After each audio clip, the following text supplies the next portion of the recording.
So if you want to manage team passwords properly using Bitwarden in 2026, yeah, this is where things get serious. Business accounts aren't just about saving logins, they're about controlling access, security, and teamwork. First, create a Bitwarden organization. This is basically your company's shared password system where everything is managed centrally.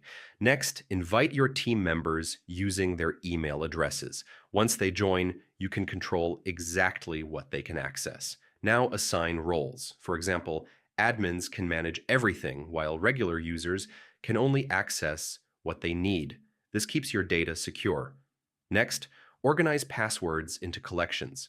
You can separate things like IT tools, finance accounts, and marketing logins so teams only see what's relevant. Now, share logins securely inside the organization. Unlike sending passwords in chat, everything stays encrypted and controlled by Bitwarden. You can also track access and see who used what. This is important for security audits and keeping your business safe. Finally, enforce security policies like two-factor authentication and strong password rules across your entire team. And that's it. Bitwarden for Business helps you keep everything organized, secure, and under control without sharing passwords the risky way.